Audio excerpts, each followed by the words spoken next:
Hi, I'm Joe Parisi. I'm the studio and audio director at Infusion. Hi, I'm Carissa Isolano, and I'm the art director here. And we're going to give you a sneak peek at Space Noir. So let's get started. Our game is about Hal Markham, a bounty hunter working off the books for the galaxy's largest corporation, Syntax. What we're looking at here is his garage and home in Dig City. There's a lot to do here, but we're going to cover that another time. Yeah, so let's jump right into the action. What we're about to show is pre-alpha, so a lot may change or is work in progress. We're always trying to improve the game, so a lot may change for release. This is a side quest where we've been hired to defend a black market dealer's ship depot until he can defend it himself. This is more on the lighter action side and not so much the heavier noir story elements that are in the game, which we haven't really shown yet, but that's not too far off. If you look in the top left corner, you can see our comlink for the game. Our comlink is where we display information such as different characters, different story objectives, or even just pieces of the environment that we want to show the player. What are you talking about? Where we are right now is on the surface of Argana, which is the blizzardy snow planet of our game. Our game has surface and space missions, so we're going to show you our surface mission today. Yeah, and what's really cool is as you play through the game, you'll be doing certain missions that will actually change the environment, and that will continue to be around when you come back and do later side quests and stuff like that. So it looks like we're almost at our objective here. That blue exclamation mark in the distance. Enemies. You can see on screen right now our radar pulse, which is really our answer to how to blend what the radar is doing into the game world so that we don't have to have this UI cluttering the screen or anything. It really keeps the player engaged in what he's doing. Yeah, we have these really huge environments and it really helps to navigate. You can see how nimble the ship is. We have it barrel rolling, doing 180s. It's really important for our game that not only you have strong offensive abilities, but really strong defensive abilities as well. We want lots of evasive maneuvers and being able to outmaneuver your opponents as opposed to just having stronger weapons.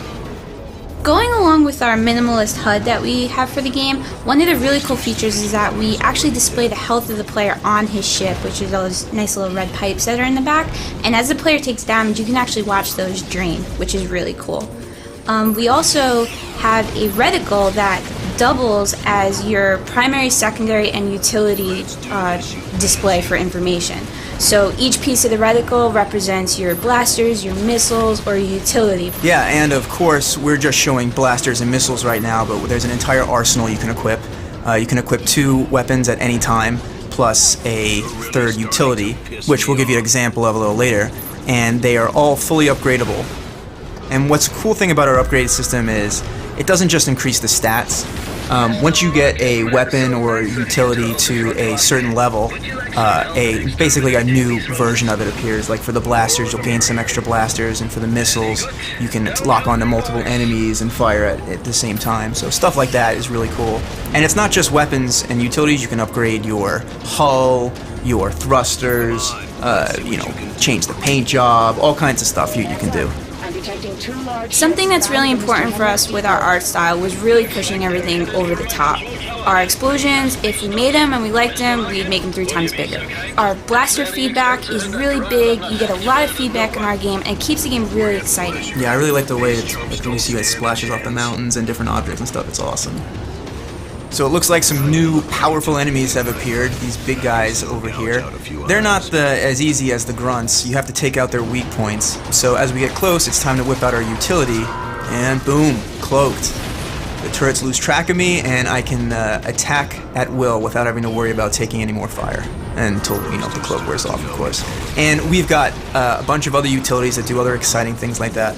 One of the cool things about the game is depending how you outfit your ship before you enter into a mission, it totally changes how you would approach handling certain enemies and situations. One of the things that was really important to us when we started the game was how to approach the whole idea of what Noir really was. And I think what we wanted to do is make sure that people knew that Noir didn't have to be black and white and boring. It was really important to us to show that we can have a fun, action-y kind of game and still keep a lot of the core elements that make Noir what it is. We played a lot of Star Fox. We've got a lot of really big fans of Rogue Squadron here. Yeah, the Rogue Squadron, we really love the intensity. that feeling you got, you know, sweaty palms holding the controller, just trying to white knuckle it through the mission, which you really can't experience until you pick up the controller. And that's really what's so special about our game, is that we've looked at all these old classic games that meant so much to us and did our best to really combine all of our favorite elements from these games into just one big, huge experience. And that's it. Looks like we've saved the day. The ship depot is intact, just barely, smoking there. And Hal is going to head on back to his garage to collect on the bounty.